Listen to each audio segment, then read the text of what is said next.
Hello viewers, welcome to చల్లవాక్స్ విఏజిఎస్. ఈరోజు మనం ఒక అద్భుతమైన పొడి చూద్దామండి. ఇడ్లీల్లోకి, టిఫిన్స్లోకి, అన్నిట్లోకి బాగుంటుంది. అదేంటంటే పల్లీల పొడి. చాలా బాగుంటుందండి ఇది. అన్ని రకాల టిఫిన్స్లోకి అద్భుతంగా ఉంటుంది. ముఖ్యంగా ఇడ్లీల్లోకి అయితే అసలు బ్రహ్మాండంగా ఉంటుంది అన్నమాట. ఎలా చేయాలో చూద్దాం. ముందుగా పొయ్యి మీద ప్యాన్ ఒకటి పెట్టుకుని ఒక 75 గ్రాముల వేరుశనగ గుళ్ళు ప్యాన్లో వేయండి. వేసి ఆ పల్లీలు వేగటం కోసం ఒక్క అర చెంచాడు నూనె వేసి బాగా అటు ఇటు కలపండి. చక్కగా వేగేంతవరకు ఒక 4-5 నిమిషాలు పడుతుంది. మెల్లిగా అలా వదిలేయకుండా అటు ఇటు కదపండి. కలపడం వల్ల ఏంటంటే మాడకుండా చక్కగా అన్నీ ఒకేలాగా వేగుతాయి. చూసారా, అన్నీ చక్కగా ఒకేలాగా వేగినాయి.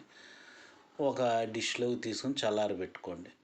ఒక 75 గ్రాముల పచ్చిశనగపప్పు తీసుకోండి. ఇప్పుడు అది కూడా ప్యాన్లో వేసేయండి.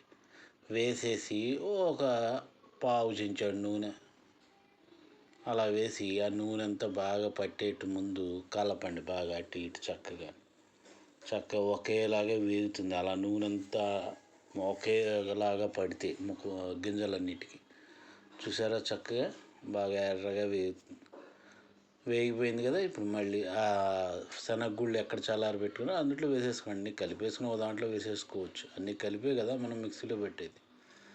ఏం చేస్తారంటే ప్యాన్లో ఒక 50 గ్రాముల ధనియాలు వేసుకుని ఒక అర చెంచాడు నూనె వేసుకుని చక్కగా ధనియాలన్నీ ఒకేలాగా వేగేటట్టుగా అటు ఇటు కలుపుతూ ఉండండి. ఒక 3-4 నిమిషాలు అంతే, వేగిపోతాయి. చక్కగా అటు ఇటు కలపండి ఎర్రగా వేగేంత వరకు. ఎర్రగా వేగినాయి అనుకున్న తర్వాత ఆ ధనియాలు కూడా తీసి మనం ఇందాక డిష్లో వేసుకున్నాం కదా, పల్లీలు వేయించిన శనగపప్పు అందుట్లో వేసేయండి. చాలా బాగుంటుందండి ఇది. ఈ పల్లీల పొడి ఇడ్లీల్లో ఒక నెయ్యి బొట్టు వేసుకుని తింటూ ఉంటే అబ్బాబ్బా అదిరిపోతుంది.